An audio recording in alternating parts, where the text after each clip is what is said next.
उसने पौधे में पानी दे दिया। ऐसा करते ही अचानक पौधे से $100 का नोट निकला। पॉल ने उसे निकाल कर देखा तो उसे अपनी आंखों पर यकीन ही नहीं हुआ। तब जाकर उसे एहसास हुआ कि ये कोई आम पौधा नहीं बल्कि एक असली मनी प्लांट है। तभी अचानक उसका परिवार भी वहाँ आ गया, लेकिन उन्हें इस पौधे के बारे में बताने की बजाय उसने बात बदल कर उन्हें वापस भेज दिया। वो नहीं चाहता था कि उसके परिवार को इस मनी प्लांट की भनक भी लगे। अगले दिन जब पॉल काम से घर लौटा तो वो तुरंत स्टोर में ये देखने पहुंचा कि पौधे ने और पैसे दिए या नहीं। पौधे को देखते ही उसकी आंखें खुली की खुली रह गई। उसके जादुई पत्तों से हजारों डॉलर झड़ रहे थे और इसी तरह पॉल ने वहाँ से पैसे निकालना शुरू कर दिया। उधर उसके परिवार वाले इस बात से बिल्कुल अनजान थे। फिर एक दिन टिम नाम का एक बूढ़ा आदमी उसके घर आया। वो खुद को उसके चाचा का दोस्त बता रहा था। उसने पॉल से अपनी एनजीओ के लिए थोड़ा दान मांगा और पॉल भी काफी अच्छे मूड में था, इसलिए उसने टिम को $1000 का चेक दे दिया। ये देखकर उसके परिवार वालों को तो अपनी आंखों पर यकीन ही नहीं हुआ। टिम के जाने के बाद उन्होंने पॉल से पूछा कि आखिर उसके पास इतने पैसे आए कहाँ से, लेकिन सब कुछ सच बताने के बजाय उसने फिर से झूठ कह दिया कि आजकल तो मैं प्रॉपर्टी बेच रहा हूँ, खरीदारों की तो लाइन लगी पड़ी है। इसी तरह कुछ ही दिनों में पॉल पैसे तोड़कर अमीर हो गया। उसने डिजाइनर कपड़े पहनने शुरू कर दिए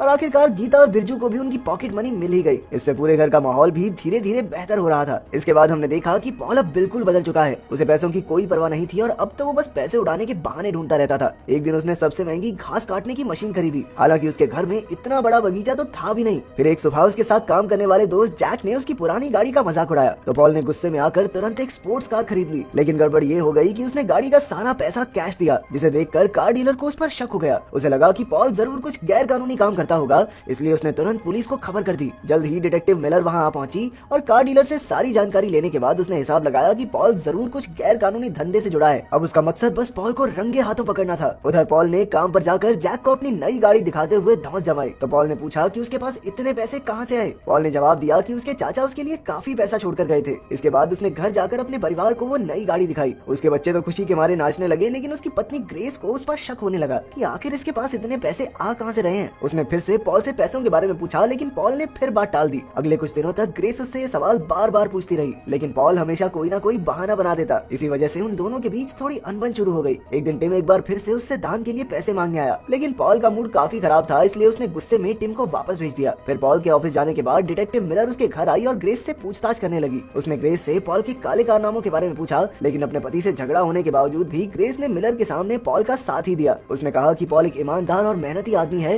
जिसने जिंदगी में कभी कोई गैर कानूनी काम नहीं किया। डिटेक्टिव मिलर समझ गई कि उसे पॉल के परिवार से कोई मदद नहीं मिलने वाली, इसलिए अब उसने मामला अपने हाथ में लेने का फैसला किया। फिर उसने पॉल के बारे में काफी छानबीन की तो उसे पता चला कि पॉल ने पिछले महीने एक भी सेल नहीं की। ये सुनकर मिलर का विश्वास और पक्का हो गया कि पॉल जरूर कोई गलत काम करता है। उधर पॉल भी अपनी पत्नी के बार बार सवाल पूछने की वजह से परेशान रहने लगा था। ग्रेस ये जानना चाहती थी कि आखिर उसके पति के पास पैसे कहां से आ रहे हैं। इस बात पर पॉल की चुप्पी ने ग्रेस को भी उसकी ईमानदारी पर शक करने के लिए मजबूर कर दिया था। और तो और अब पौधे ने भी पैसे देना बंद कर दिया, जिससे पॉल काफी परेशान हो गया। उसे लगा कि जरूर पौधे को किसी ने नजर लगा दी। उसने उन सभी लोगों को पैसे दिए जिनसे उसने बुरा बर्ताव किया था। वो टिम के ऑफिस गया और उसे भी काफी पैसे दान में दिए। वो दान पुण्य सिर्फ इसलिए कर रहा था ताकि भगवान की कृपा बरसे और पौधा फिर से और पैसे देने लगे। उसे देखकर टिम ने कहा कि पॉल को अपने पैसे उन लोगों में बांटने चाहिए जिन्हें पैसों की सच में जरूरत है। इससे पॉल को अंदरूनी खुशी महसूस होगी। पॉल को भी ये बात सही लगी और फिर वो कुछ और पैसे टिम की टेबल पर रखकर वहाँ से चला गया। लेकिन कुछ ही मिनटों बाद डिटेक्टिव मिलर वहाँ आ गई और उसने टिम की टेबल पर पड़े लाखों डॉलर्स देख लिए। उसे लगा कि टिम भी पॉल का ही साथी है और दोनों मिलकर ड्रग्स बेचने का काम करते हैं। उधर रात को पॉल ने स्टोर रूम में जाकर पौधे को जगाने की लाख कोशिशें की। यहाँ तक कि वो तो पौधे को बाइबल पढ़कर सुनाने लगा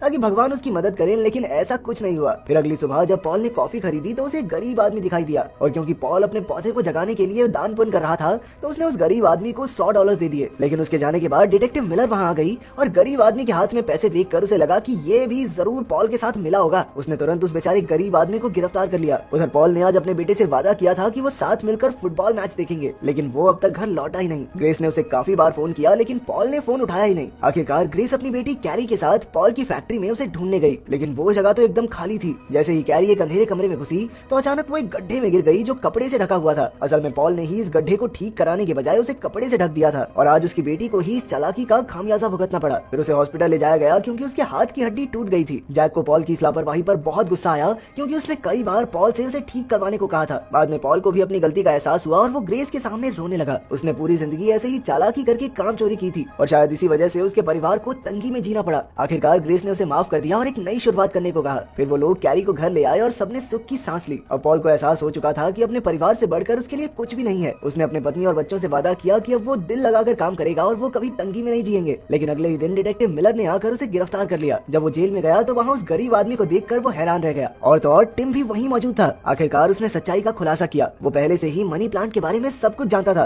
असल में उसे ही ये पौधा सबसे पहले मिला था, लेकिन जब पॉल का चाचा बुरे दिनों से जूझ रहा था तो टिम ने उसकी मदद करने के लिए उसे पौधा दिया। लेकिन हालात बद से बदतर हो गए क्योंकि ज्यादा पैसा आने की वजह से वो और लालची हो गया। आखिरकार उसने टिम की सलाह मानी और खुद को सुधारने का फैसला किया। वो अपने पैसों से जरूरतमंदों की मदद करने लगा, जिससे उसे काफी अंदरूनी खुशी मिलने लगी। ये कहानी बताने के बाद टिम ने पॉल से भी ऐसा ही करने को कहा। कुछ देर बाद अचानक उन तीनों को भी मिलर ने जेल से रिहा कर दिया। पता चला कि जैक ने पुलिस वालों को कहा कि उसने और पॉल ने मिलकर न्यूयॉर्क में अरबों की जमीन बेची है, जिससे आए कमीशन से वो दोनों अब काफी अमीर हो चुके हैं। असल में ये डील सिर्फ जैक ने की थी, लेकिन पॉल को बचाने की खातिर उसने पुलिस से झूठ कह दिया। आखिरकार पॉल के खिलाफ कोई सबूत न होने की वजह से मिलर को उसे रिहा करना पड़ा। फिर कुछ दिन बाद टिम की ऑर्गेनाइजेशन ने एक पार्टी रखी जहाँ पॉल का परिवार भी आया था। असल में अनाथ बच्चों का घर था और टिम इन्हीं के लिए दान इकट्ठा कर रहा था। इसके लिए पॉल को स्टेज पर बुलाया गया और उसने अपनी सारी गलतियां बताते हुए सबसे माफी मांगी। फिर उसने कहा कि वो अपनी स्पोर्ट्स कार बेच रहा है, जिसके पैसे इन बच्चों के भविष्य के लिए इस्तेमाल होंगे। ये सुनकर सब बेहद खुश हुए और जैक ने उसे गले लगा लिया। कुछ दिन बाद पॉल अपने परिवार को छुट्टियों में घुमाने ले गया। चाहे अब उसके पास उतने पैसे नहीं थे, लेकिन वो खुश बहुत था। फिर उसने टिम से हाथ मिलाकर उसे मनी प्लांट लौटा दिया, क्योंकि अब उसे जिंदगी की असल कीमत समझ में